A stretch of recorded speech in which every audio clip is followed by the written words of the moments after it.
जब मेरे जैसे व्यक्ति के साथ ये हो रहा है तो आम वंचित वर्ग के व्यक्ति के साथ क्या होता है? उत्तर प्रदेश में क्या लॉ एंड ऑर्डर है, इसको हमें समझना चाहिए। और अब तक क्या कार्रवाई, ये 24 घंटे ज़्यादा आपके सामने है। मैं तो मौत और जिंदगी के बीच लड़ रहा था, लेकिन अपराधी अभी भी खुलेआम घूम रहे हैं। ये बिना सत्ता के संरक्षण के नहीं हो सकता है। क्या इंटेलिजेंस है पुलिस की, क्या उनके पास इंफॉर्मेशन है? सूत्र उनके बहुत बड़े बड़े हो जाते हैं। अब तक क्यों आरोपी गिरफ्तार नहीं हुए? गाड़ी भी बरामद इसलिए हुई क्योंकि गांव वालों ने बता दिया कि मीरकपुर में कोई गाड़ी खड़ी करके गया है। अब तक लोग नहीं मिले। ये वंचितों का बेटा है, अगर मर भी जाएगा तो क्या फर्क पड़ेगा, लोग भूल जाएंगे।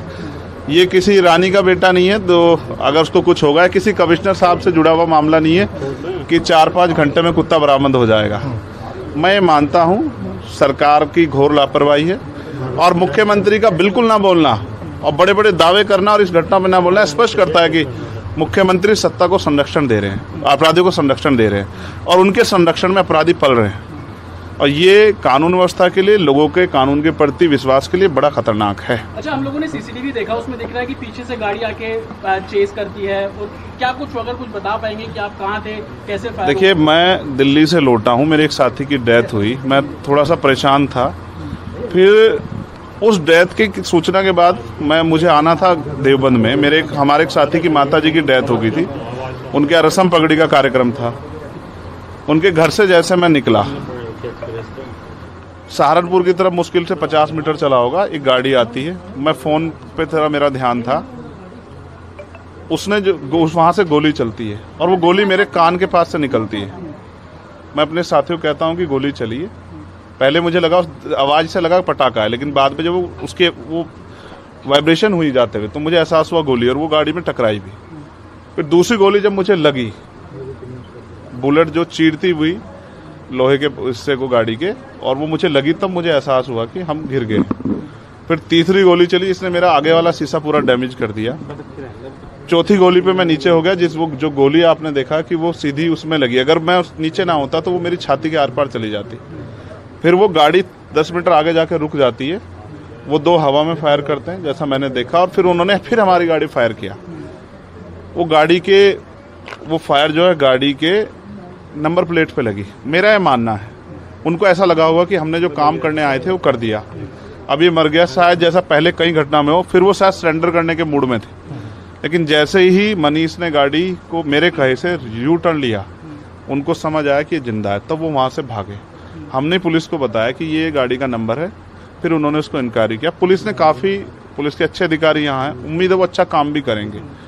लेकिन ये स्पष्ट हुआ कि अपराधियों में कोई डर भय नहीं है। कितने लोग थे? 3 लोग थे। 2 लोग असले से हमला कर रहे थे, एक व्यक्ति गाड़ी चला रहा था। चंद्रशेखर जी, कोई थ्रेट कॉल आया हो आपको इससे पहले, कोई धमकी? पिछले कई सालों से आ रही है। मैं लगातार पुलिस को इंटीमेट भी करता रहता हूँ। मैंने डीजीपी को भी लिखा, गृह मंत्री को भी लिखा, मुख्यमंत्री को भी लिखा, यहाँ के पहले एसएसपी डीएम थे उनको भी लिखा। लेकिन डीएम साहब जो पिछले थे, अखिलेश सिंह जी, उन्होंने साफ मना कर दिया कि चीफ मिनिस्टर नहीं चाहते चंद्रशेखर को सुरक्षा दी जाए। मेरे आज भी याद है ये बात, क्योंकि मैंने एलआईयू के अधिकारी द्वारा पूछा कि भाई मैंने आपको बताया थ्रेट भी है, फिर क्यों नहीं हो रहा है? तो उन्होंने कहा भाई ये सरकार का मामला, सरकार चाहे तो दे सकती। तो मैं चाहता हूँ मुख्यमंत्री इंतजार कर रहे हैं कब चंद्रशेखर मरे, उनका काम आसान हो। लेकिन उनको ये नहीं पता कि गरीबों की, कमजोरों की, शोषितों की बात करने वाला चंद्रशेखर इतनी आसानी से उनकी रास्ते में से नहीं हटेगा। अतीक अशरफ के साथ जैसा हुआ वैसा ही कुछ होने वाला था, ऐसा आपको लगता है? अब आप इसका आकलन खुद करें कि क्या हुआ और क्या हो सकता था। आपके पास एक और बात, मुझे ऐसा लगता है कल की घटना के बाद, इतने बड़े उसके बाद भी अगर मैं सुरक्षित हूँ तो हमारे संतों, गुरुओं, महापुरुषों का आशीर्वाद, हमारी करोड़ों बहनों माताओं का आशीर्वाद, बुजुर्गों का मेरे पास है। और मैं जो जिम्मेदारी मैं लेके मैदान में आया हूँ, बाबा साहब अम्बेडकर, माननीय काशीराम साहब, सदगुरु रविदास जी का जो बेगमपुरा राज का सपना है, मानवता के राज का सपना है, संविधान को लागू कराने का है, इन वर्गों को अधिकार देने का है, जब तक वो पूरा नहीं होगा मैं कहीं जाने वाला भी नहीं। गाड़ी को मीरकपुर में छोड़कर अपराधी भाग जाते हैं, तो उसको कुछ और बता रहे, कुछ तो कहानी कुछ और नया मोड़ देने की कोशिश हो सकता है वो चाहते थे जो गुजरों और दलित समाज में एकता बनी है वो एकता टूट जाए। ये होगा ही नहीं कभी, ठीक है, ये नहीं हो सकता है। पंचायत आप लोग कर रहे हैं अपनी मांगों को लेकर? हमारी लीडरशिप ने ये निर्णय लिया है कि जब 24 घंटे में गिरफ्तारी नहीं हुई तो हमें अपने लोगों को भी जवाब देना है, तो इसलिए शायद उन्होंने 3 तारीख का समय रखा है। मैं उसका हिस्सा बनूंगा।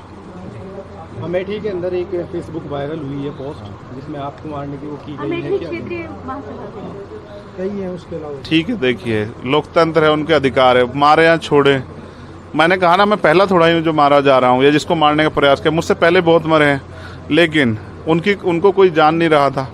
मुझे लोग जानते हैं तो मेरी बात पे बात आगे बढ़ रही, लेकिन मैं अपने लोगों को मरने नहीं दूंगा। ये भी मैं उनको संदेश देना चाहता हूँ। कल घटना होने के बाद ये पोस्ट किया है अमेठी क्षेत्रीय महासभा से कि इस बार तो बच गया, अगली बार नहीं बचेगा। देखो, मैं गोली से डरता नहीं, मैं गोली से, बंदूकों से नहीं डरता हूँ। मैं संवैधानिक रास्ते से चलता हूँ, संविधान को मानता हूँ। गोली चलाने वालों को भी कहना चाहता हूँ, कुदरत उनको सद्बुद्धि दे, गलत जगह पंगा ले रहे हैं। मैं झगड़ा नहीं चाहता, मैं अपने लोगों को भी ये कह रहा हूँ, कल से शांति बनाओ को और संविधान के रास्ते चलो। वो हमें डिस्टर्ब करना चाहते हैं कि जो हम राजनीतिक ताकत हमारी बन रही हो कमजोर हो जाए, हम दूसरी दिशा चले जाएं। लेकिन ये भी एक अटूट सत्य है कि हम संविधान के जरिए जवाब देना जानते हैं, और किसी को गलतफहमी हो तो वो गलतफहमी सुधारने का समय है। वो क्यों वो कर रहे थे, वो पाला खींच लें। मुझे ही तो मारना है ना, वो बता दे मैं चला जाऊंगा मरने, मगर मेरे लोगों के साथ तो ये खेल ना खेले ना। मैं तैयार हूं, अगर मेरे मरने से हमारा आंदोलन आगे बढ़ता, हमारे लोग खड़े होते, मुझे कोई दिक्कत नहीं है। लेकिन उनको ये समझना चाहिए कि ये आज लोकतंत्र है। गोली की भाषा से एक चंद्रशेखर मरेगा तो क्या हो जाएगा, हजारों चंद्रशेखर पैदा हो जाएंगे। ये समाज, बहुजन समाज तो उपजाऊ समाज है। एक मरेगा, हजार पैदा हो, कितने चंद्रशेखर मारोगे? और मारो गोलियों में, सत्ता का संरक्षण आपको है, मुख्यमंत्री आपका अपना है, खूब चंद्रशेखर को मारो, हर जिले से चंद्रशेखर पैदा होंगे। पहली घटना लेकिन बाबा साहब अम्बेडकर और माननीय काशीराम साहब को सपना पूरा करे बगैर संविधान को लागू करवाए हम लोग जाएंगे नहीं। चंद्रशेखर भाई, पहली घटना आपके साथ मुजफ्फरनगर में हुई, दूसरी अब देवबंद में, क्या लगता है कि आसपास का क्षेत्र, उससे पहले बुलंदशहर, अगर पहली घटना पे ठोस कार्रवाई हो जाती तो अपराधियों के हौसले कमजोर होते। लेकिन मैंने कहा ना कि एक रानी का नहीं, एक प्राइमरी स्कूल के हेडमास्टर का बेटा है, एक गरीब माँ का बेटा है, तो मर जाए, क्या फर्क पड़ा, किसी को क्या फर्क पड़ता है? उनका रास्ते कांटा आसान से निकल रहा है, तो इसलिए उनको लगा कोई वो नहीं। लेकिन जनता समझ रही है। मेरे एक एक खून का जवाब मेरे लोग जो है ना, मुझे संरक्षण देके लेंगे और वो सबक सिखाएंगे इस भारतीय जनता पार्टी की सरकार को, जिसके अब संरक्षण में गुंडे पल रहे हैं। एक आखिरी सवाल है, क्या ये पॉलिटिकल अटैक था आपको लगता है? पुलिस जांच कर रही है कि मेरे मरने से किसको फायदा हो सकता है, कौन मुझे चाहता मैं मर जाऊं। पुलिस जांच कर रही है, मुझे उम्मीद है पुलिस फेयर जांच करके, कोई मैनिपुलेट करके नहीं, सही जवाब देगी कि उन्होंने ऐसा क्यों किया। चंद्रशेखर का जो कद बढ़ रहा है देश के अंदर, कई मुख्यमंत्रियों ने भी अब ट्वीट किया है, ओवैसी ट्वीट कर रहे हैं, कहीं और कर रहे हैं, तो इस चीज को क्या ये लगता है? कुछ भी गलत होगा तो लोग बोलेंगे। अगर कल मेरी जान ही चली जाती तो लोग फिर भी तो उनको पीड़ा होती, उनको अपना भी देखना है, कल उनके साथ भी हो सकती है। ये लाइन ही, विचारधारा ही गलत है कि गोली से वो करो, और ये बीजेपी की भाषा है, गोली मारो सालों को, ये वो उपजाऊ हो रही है। देखिए, बहन जी से मेरी कोई नाराजगी नहीं है, मैंने उनको हमेशा बड़ा माना, वो मुझे छोटा नहीं मानती अपने परिवार का। उनको ये घटना छोटी लगी, शायद अगर मैं मर भी जाता शायद उनको इस पर कोई शायद बुरा नहीं लगता, मुझे उनसे कोई दुख नहीं है। मेरे लोग मेरे साथ नहीं है बहुत, और वो समझ रहे हैं कि जो उनके लिए मरने को तैयार है, जिसने जान पे जिसकी बनाई है, वो हमारा अपना है। मेरे लोग मेरे साथ खड़े होंगे, मैं इस लड़ाई को लड़ता रहूँ। लगभग सभी दलों के लोग आपसे मिलने आए हैं, कैसा कुछ देखते हैं, क्या नहीं, मैं उनका धन्यवाद करता हूँ। नहीं, मैं कह रहा हूँ बस सबका धन्यवाद करता हूँ, मगर ये है, मैं ये प्रयास करूंगा कि भविष्य में ऐसा किसी के साथ ना हो, इसलिए लॉ एंड ऑर्डर की कानून व्यवस्था अच्छी होनी चाहिए, मुख्यमंत्री उस पर ध्यान देना चाहिए। बात चंद्रशेखर की नहीं है, बात इस